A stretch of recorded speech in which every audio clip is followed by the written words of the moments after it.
Well, I thought today I'd take a little video of a garden tour on my lunch break.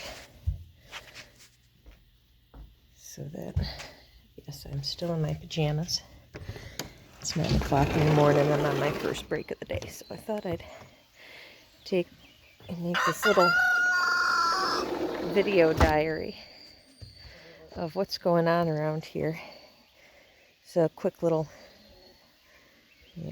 catch up is we bought this place 3 years ago, and it was all woods back there. It was just the house. There was nothing else, just the house here. And so this is about the only place we could find that wasn't closed on. Every farm I found was closed on before it was even really put online. So I bought this place and we put a whole bunch of time and money into it, clearing property, and so now we've got a few buildings up and we've got our chickens and ducks and things, and then we have the garden. And the garden's been a pretty big thing, especially with everybody in the COVID era now and all the stuff that's somebody trying to find his voice there. But everything that's kind of happened since then. So anyway, I thought I'd make this little diary because I was kind of frustrated the other day about a couple of things, not being as far along as I would have liked them to be. And then I, kind of forget all the things that we've already done. So this is what we've got going on for right now. So that wasn't here. None of this was here. Brian just put up some fencing. But he's finding his voice. My old garden used to be over here, and that grew such beautiful grass that we decided to let that just grow this year. Right now there's a lot of weeds. I haven't let the horses over in it yet because my blueberries and my asparagus are still over there, and it's been a little too hot to transplant them, so I'm hoping maybe today or tomorrow to get those out of there so the horses can enjoy it. So we've got that all cleared out for the most part, and so we moved the garden back here. The problem is that this area in front of the chicken coop and all over here floods in the wet season in the spring. The little campfire area, that used to be pretty much underwater, and we filled that in with some stone, but this area here has been awful. So we've started filling it in this year, and we're going to put some trenches in, and we ended up making a swale back here to the garden, and these guys have their area. They got their nice tree, but I'll call this out right now because I got these guys here so that in the fall, when the garden is ready to be taken down, I can just turn the chickens loose and let them do their job and clean everything up. So, they kind of earn their keep a bit and have a treat. So I moved this back here. This used to be all woods, and the horses were on it. It was actually the first spot that we cleared. We rented a skid steer and cleared the whole thing, and this is all the horses had up to maybe that first big tree there for the first year and a half. Then last year we had our hay guy also has an excavation business, and so he came through and cleared the rest of this for us and put in a couple ponds to help with some of the water. So we put this swale in this year. Our other neighbor was kind enough to let us borrow his tractor when ours wasn't working too well. And we put this swale in to help with the water problem. It drains over into the duck pond that's still working on getting beautified. Everything is working on getting beautified right now, but I didn't want to do too much because we don't know if this is going to completely solve our water problem yet. So rather than do and redo, we're just kind of holding off and letting things set until we get more water. So we moved the garden back here, and it's probably about, excuse me, I don't know, maybe about 100 and some by 50-ish. It's bigger than the one I had, and it's not fully used. And we put some cherry trees and some gala apples in here as well. And there's actually a couple of Cortland apples that we're going to move over here because the deer are just getting after them no matter what we do with them. So anyway, so we put all this in. My other neighbor was kind enough to come over and till it up for me because he's got a big old tiller on the back of his tractor. So it's all nice and sandy loam and really nice. And so we've been putting our compost in with it. And so it's actually the best garden I've ever had so far. And this is only my 3rd year. We got this place in 2019, right before the pandemic happened in August. So this is our 3rd year, so my 3rd garden. And so I've learned a lot. I keep watching these YouTube guys, and the only reason I'm putting this on YouTube is it's about the only place I know of that I can go ahead and put a video up. Excuse me, I inhaled a piece of cottonwood or something. So anyway, this is it, and we've got a whole bunch of stuff in here this year that we're trying. And I had somebody say, well, how many pepper plants can one person need? Because I think there's maybe 40 of them in here. And the answer is as many as it takes to be successful, because I've not yet, excuse me, grown a successful pepper. And these little guys here, I actually started these from seed from some peppers that we had over the winter. And they need a little fertilizer, but that's the best pepper I've ever grown is this little fella right here. So, you know, it takes as many plants as it takes to be successful. Excuse me. So anyway, we have stuff planted all over here. These are twister cauliflower. So I've never grown a successful cauliflower again. So the theory is to plant as many as you can and set yourself up for some sort of success. And we had to move our strawberry patch. Our strawberry patch is right on the other side of these apple trees here. And it was behind my office there. And they went from 35 plants to over 100. And I figured this was a better place for them. We're close to the pond, and they really like the duck yuck. I call it the stuff that comes out of the pond, because ducks are gross, but you know, we do enjoy them. So we moved all the strawberries over here, apple and cherry trees. We have probably, I don't know, about 60 or more tomato plants. I think we have about, I don't know, 9 or 10 different kinds that we're trying, just because we do a lot of canning and a lot of sauce and salsa and things like that. The other thing we're trying this year are potatoes, and I planted all of these just in straight compost from the horses. And I threw some extra cherry tomatoes in buckets just to experiment and see how they'd do. And they're doing fabulous. And that's just straight up compost. Lots of flowers, lots of leaf, good healthy plants.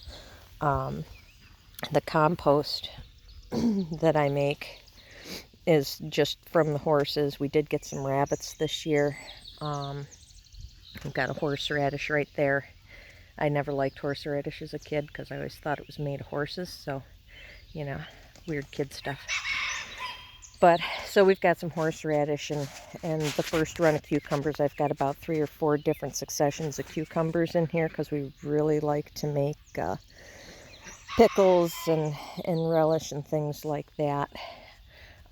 Yes, we do recycle here. We recycle as much as we possibly can, and this recycling bin is also growing cherry tomatoes, which are also in pure compost from the horses. They mix the compost, bed them down maybe once or twice a month with straw, and mix that into the compost, and then the rest of the time bed them down with shavings. And I'll show you the compost bin in a minute. There's the little duck pond that we put in for those guys. And that's our duck yuck pond, and that's pretty much what we're watering these cucumbers with, and we just planted those 2 weeks ago. So we try and use everything we have here. Pile of compost. And that was all woods up until last year, and then all of that is going to be our heat and our firewood. I learned about these little guys, these nasturtium, which took me forever to remember how to pronounce. I never realized that these were edible. The leaf and the flower were edible, and so I thought that that was a really cool thing, and so we mixed some into a couple of different recipes this past week, and it was really good. But we've got a lot of tomatoes starting. And some gladiators, which are really nice. They're like about a ½ pound to a pound tomato. And I think these are some San Marzanos and some Martino Romas. But we're trying a lot of different kinds to see what works best for us for all of the sauces and things. I grew some Hopi corn this year. Never really grown corn terribly successfully. I haven't really grown too much of anything successfully. Zucchini, I mean, who can mess up zucchini, right? But I got some purple and some blue Hopi corn and to dry and use for tortillas and things like that, chips. And planted sunflowers in between because Brian likes his sunflower seeds. And in between those, I put corn and radish in between the rows and some cucumbers just to see how well they do. And the lettuce is actually pretty good in that row. And I just put cucumbers down this row yesterday. And this is sweet corn that needs to be fertilized, and even more cherry tomatoes. These are all cherry tomatoes that came from just tomatoes that we got at the store. I think there's orange and yellow ones in there, which I'd never seen before, so I thought, oh cool, we'll save those seeds. I save seeds from all sorts of stuff. I saved seeds from dinner at a friend's place the one day, and unfortunately they got roasted when we had our roof replaced last week, so I was kind of disappointed about that. And then we got our brassicas. I've got cabbage that seems to be doing very well, and it's like kind of a mixed bag over here, so I'm pretty sure that these are Brussels sprouts, I think.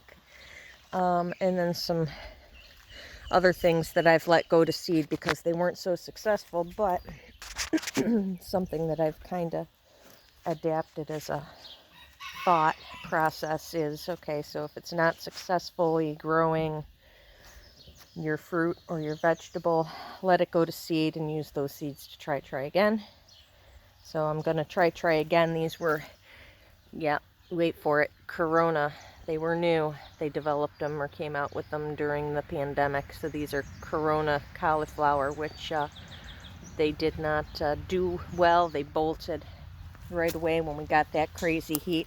This is what they're supposed to look like. Look at that little guy. Isn't he cute? We'll see if he maybe becomes something. Maybe he'll grow up to be somebody. Not sure yet. We'll see what he does.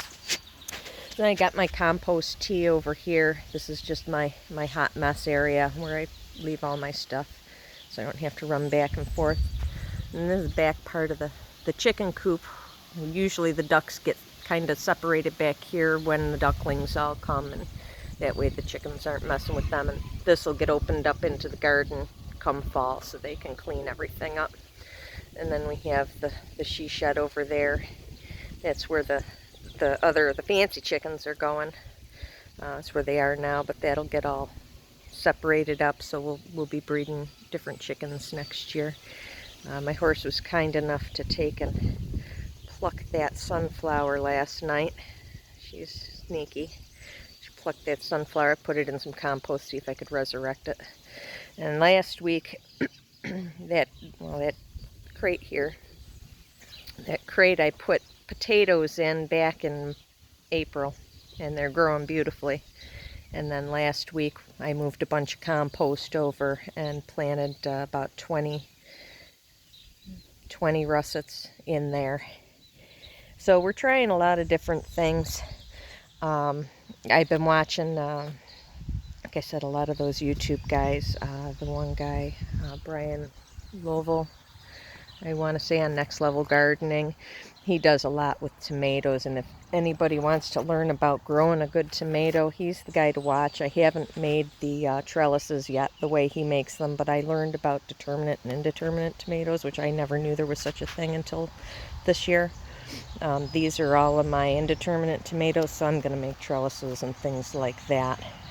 That's a poor sad cherry tree, and he's got some lettuce. That's my only burpee bib that I've got left. I accidentally left the package out in the rain, so don't do that.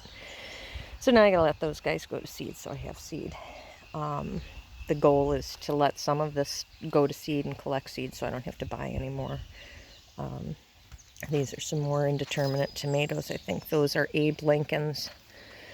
And then I took and put this old round bale feeder to use, and I just threw a hodgepodge of stuff in there to see how it would do, and that's all straight up compost in there. I didn't really mix anything in, maybe a little extra straw for some air, but it's all just straight compost from 2 years ago. And we got these cool little tomatoes on the edge, and these ones climb. These are called Pink Fang, and those are an indeterminate tomato, and they don't have a lot of seeds or anything. And then I have sweet potatoes in here growing. Sassy was kind enough to do some really unwanted weeding last night and came in and partook on some sunflowers. And she grabbed a couple sweet potatoes. The sweet potatoes are actually in the Morning Glory family, so they're not... Oh, she had some radishes too. Look at that. That's stink pot. So anyway, we put some sweet potatoes in here all along the edge, planted about a foot and a half apart. And then we put some tomatoes on the outside edge. They say, whoever they are, say not to plant tomatoes and potatoes together because I guess it increases your chance of some blight. So far we aren't having any problems. It's not to say that it's not accurate thought process, but I just wanted to see what happened. I've got some determinate tomatoes. I think these are Roma Grande. These are here kind of stuck in the middle with some radishes and a ton of chamomile. So we're just trying to grow a little bit of everything just to see what we can and can't do. But everything that we're using is, stuff that we use every day and use a lot of throughout the winter. And so the hope is to be able to have everything canned up and stored. Carrots, we use a lot of carrots. We probably go through a good 20-30 pounds of carrots throughout the course of a winter. And so I started some here. We have a whole bunch of different kinds that we've got going. Poor sad thing, look at that. And then I started another set here and just experimenting with different ways of doing things. My hay guy has these blue pallets that don't work very well for him. So he said to go ahead and grab some of those for my hay. I don't have any hay to put on them right now, so I said, hey, let's try and see what we can do with some lettuce and spinach and carrots in these neat little cells right here. So I don't know, we'll see what happens. But the other part of this is I've got the duck pond attached to it, and I had a lot of problems last year with slugs. Of course, we had a lot more grass. As you can see, I have to weed in here a little bit, but I had a lot of slugs last year, and so I'd been reading up, and I watch these guys all the time going through and picking up slugs and grubs and grass and things like that. And they'd gotten out into the garden. Oh, here they come now. They got out into the garden last year, and they really don't mess with very much once the plants are mature. I'm kind of waiting to let them in for this corn to get a little bigger. Hey guys, the duck brigade coming for a visit. I don't know where they're heading off to. The pond's that way, fellas. So these guys are great. Excuse me, it's darn cottonwood. They make the best eggs. Oh, excuse me. I don't know why people are so freaked out by duck eggs, but man, those are the best. Then my compost, one of my compost piles back there, I had another one over there, and that's pretty much done. That's everything that's in the garden. And the horses' pasture, and the horses, and then my other compost piles that I have to flip today and are cooking. So, I mean, that's it for now.